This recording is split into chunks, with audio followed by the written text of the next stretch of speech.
Good morning students. कल हमने पढ़ा था मॉलिक्यूलर मास के बारे में। आज हम पढ़ रहे हैं formula unit mass.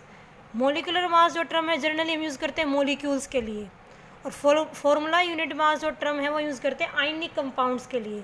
Ionic compounds क्या होंगे? जिसके पास आयन्स हो। अभी आयन का टॉपिक मैं आपको अभी करवाऊंगी। तो आयनिक कंपाउंड वो होते हैं जिनके पास आयन्स हो, जैसे सोडियम क्लोराइड NaCl, इसमें क्या Na पॉजिटिव Cl नेगेटिव, तो ये आपका आयनिक कंपाउंड है। तो उसके लिए हम टर्म यूज़ कर देते हैं फॉर्मूला यूनिट मास। निकालने का मेथड वही है। सोडियम का एटॉमिक मास कितना 23, क्लोरीन का 35.5, 58.5 म्यू। तो ये आपके पास है फॉर्मूला यूनिट मास के बारे में। नेक्स्ट टॉपिक है हमारा आयन। आयन वर्ड सुनते ही हमारे पास दिमाग में एक चीज़ आती है, चार्ज। आयन क्या होता है? कोई भी एटम या ग्रुप ऑफ एटम, एक एटम हो सकता है या उसमें एक से ज़्यादा एटम हो सकते हैं, जिसके ऊपर क्या हो, आइदर पॉजिटिव चार्ज हो या नेगेटिव चार्ज हो, उसको हम क्या बोलते हैं? आयन। जैसे मैंने मान लो खाली ये लिख दिया हाइड्रोजन एटम आपके पास, ओनली हाइड्रोजन, तो ये क्या आपके पास न्यूट्रल, इस पर कोई चार्ज नहीं है। मान लो मैंने इसमें लिख दिया H पॉजिटिव, तो वो क्या बन गया? ये आयन। H नेगेटिव, ये भी आपके पास क्या? आयन। तो आपके पास आयन दो टाइप के होते हैं, आपने पढ़ा भी होगा, कैटायन और एनायन। 8th क्लास में थोड़ा सा बताया था मैंने आपको। कैटायन क्या होते हैं आपके पास? Ion carrying positive charge. Clear आपको? और एनायन क्या होते हैं आपके पास? आयन कैरिंग नेगेटिव चार्ज, जिसके ऊपर पॉजिटिव चार्ज, जैसे H पॉजिटिव, Na पॉजिटिव, ये क्या कहलाएंगे आपके? कैटायन। नेगेटिव चार्ज कैरिंग क्या कहलाएंगे आपके पास? एनायन। और जिसके ऊपर कोई चार्ज नहीं आपके पास, these are known as neutral atom आपके पास। अब देखो, आयन जो सिंगल एटम से मिलकर बने हो आपके पास, वो क्या कहलाते हैं? Mono atomic ion. तो आयनों के पास दो टाइप के होंगे, मोनो एटॉमिक और आपके पास poly atomic.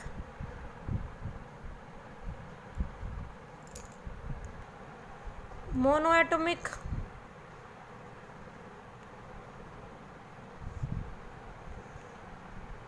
which is made up of only single atom।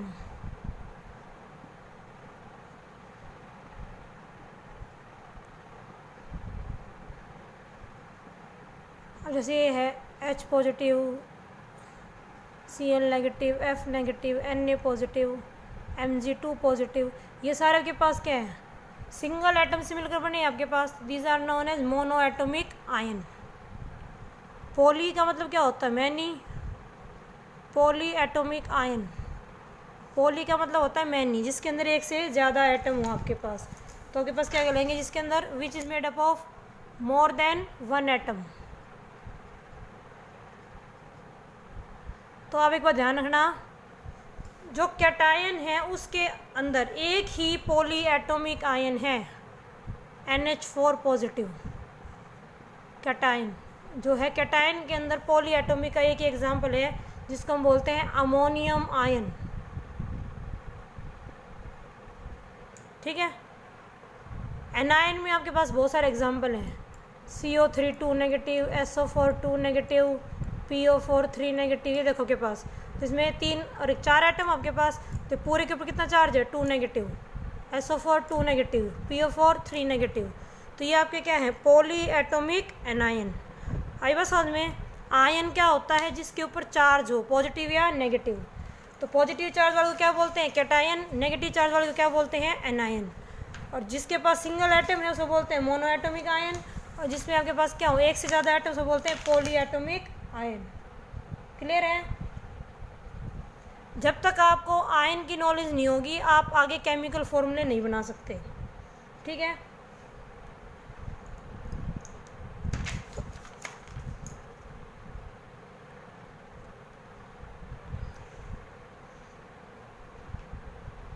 अब सबसे पहले आपको ये पता होना चाहिए एटम के ऊपर चार्ज आता क्यों है और कैसे आता है।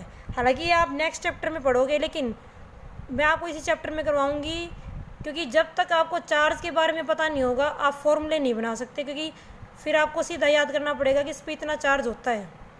ठीक है, तो देखो बच्चों, डाल्टन ने हमें क्या बताया था कि एटम क्या आपका इंडिविजिबल पार्टिकल, लेकिन बाद में के पास डिफरेंट साइंटिस्ट आए जिन्होंने डिस्कवरी की कि एटम के पास मेड अप ऑफ 3 सब atomic particle, electron, proton and neutron. किससे मिलकर बना तो के पास इलेक्ट्रॉन, प्रोटॉन और न्यूट्रॉन से। तो आपको ज़्यादा डिटेल्स तो इसकी हम नेक्स्ट चैप्टर में पढ़ेंगे, लेकिन मैं आपको थोड़ा सा बेसिक यहाँ पे करवा रही हूँ। इलेक्ट्रॉन के ऊपर चार्ज होता है नेगेटिव चार्ज, ठीक है। प्रोटॉन पे क्या चार्ज होता है, पॉजिटिव। और न्यूट्रॉन के ऊपर आप याद कर सकते हो एन से न्यूट्रॉन, एन से न्यूट्रल, कोई चार्ज नहीं होता आपके पास, नो चार्ज। एटम का जब स्ट्रक्चर स्टडी करेंगे तो एटम के बीच में क्या होता है, न्यूक्लियस, और ये चारों तरफ क्या होती हैं, शेल, जिनमें कौन चक्कर काटते हैं आपके, इलेक्ट्रॉन। कौन चक्कर काटते हैं, इलेक्ट्रॉन। न्यूक्लियस के अंदर क्या होते हैं, न्यूट्रॉन जमा में प्रोटॉन। न्यूट्रॉन को एन से दिखाते हैं, प्रोटॉन को पी से, इलेक्ट्रॉन को ई से। और बाहर चक्कर कौन काटते हैं आपके, इलेक्ट्रॉन। इतनी बात समझ में आ रही है। एटम के पास 3 सब एटॉमिक पार्टिकल होते हैं, इलेक्ट्रॉन, प्रोटॉन और न्यूट्रॉन। इलेक्ट्रॉन पे पॉजिटिव नेगेटिव चार्ज होता है, प्रोटॉन पे पॉजिटिव और न्यूट्रॉन पे कोई चार्ज नहीं होता आपके पास।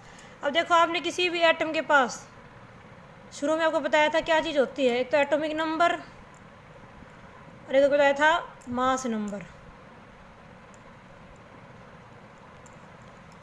तो एटॉमिक नंबर के बराबर किसी भी एटम में क्या होते हैं, नंबर ऑफ प्रोटॉन्स, और नंबर ऑफ प्रोटॉन्स के बराबर क्या होते हैं, number of electrons.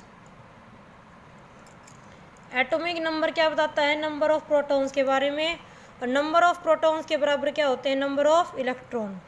Mass number क्या होता है, नंबर ऑफ प्रोटॉन प्लस में नंबर ऑफ न्यूट्रॉन्स। क्या होगा, नंबर ऑफ प्रोटॉन प्लस में नंबर ऑफ न्यूट्रॉन्स। अब मैं आपको एक एग्जांपल से बताती हूँ। कार्बन, कार्बन का एटॉमिक नंबर कितना है, 6। मास नंबर कितना होता है, 12। तो मैंने आपको क्या बताया, एटॉमिक नंबर के बराबर क्या होते हैं, नंबर ऑफ प्रोटॉन्स। तो प्रोटॉन्स कितने होंगे इसमें, 6। प्रोटॉन्स के बराबर क्या होंगे, इलेक्ट्रॉन्स। इलेक्ट्रॉन कितने होंगे, 6। अब न्यूट्रॉन कितने हो जाएंगे, अब देखो नंबर ऑफ न्यूट्रॉन आप यहाँ से निकाल सकते हो, mass number minus number of proton.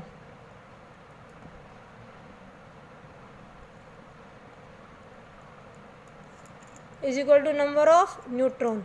और नंबर ऑफ प्रोटॉन किसके बराबर है, एटॉमिक नंबर के बराबर। तो नंबर ऑफ न्यूट्रॉन निकालने का फॉर्मूला क्या होता है कि एटॉमिक नंबर, मास नंबर में से क्या माइनस कर दो आप, एटॉमिक नंबर। तो 12 में 6 गए, कितने बचे न्यूट्रॉन, 6। तो प्रोटॉन कितने हैं, 6, इलेक्ट्रॉन 6, न्यूट्रॉन कितने के पास, 6। एटॉमिक नंबर के बराबर क्या होंगे, प्रोटॉन, प्रोटॉन के बराबर इलेक्ट्रॉन। मास नंबर में से एटॉमिक नंबर घटा दो, आपके पास क्या आएंगे, नंबर ऑफ न्यूट्रॉन्स। आप हर एक एलिमेंट में इस तरीके से निकाल सकते हो। और एग्जांपल देखो आप,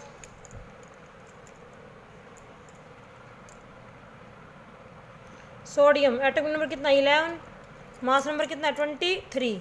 तो एटॉमिक नंबर के बराबर क्या होंगे, प्रोटॉन, कितने प्रोटॉन, 11। इलेक्ट्रॉन कितने होंगे, 11। न्यूट्रॉन क्या बताया मैंने, मास number minus atomic number, 23 minus 11 कितने हो गए, 12।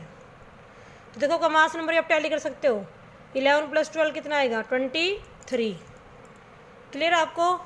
तो एटम के ये न्यूक्लियस लगा लो, न्यूक्लियस में क्या है, न्यूट्रॉन जमा प्रोटॉन, और बाहर कौन चक्कर काट रहे हैं आपके, इलेक्ट्रॉन। क्लियर आपको। तो अभी आपको मैं वीडियो में कुछ एग्जाम्पल दे रही हूँ जिनके अंदर आप क्या कैलकुलेट करेंगे, electron, proton and neutron. Example क्या, आप 1 से 20 तक 1 to 20 जो एलिमेंट्स हैं उनमें क्या फाइंड आउट करो, find out number of electron, proton, neutron. सभी बच्चे अपनी रफ नोटबुक में कैलकुलेट करेंगे, फिर कल मैं आपको टैली करवाऊँगी। Thank you, have a nice day.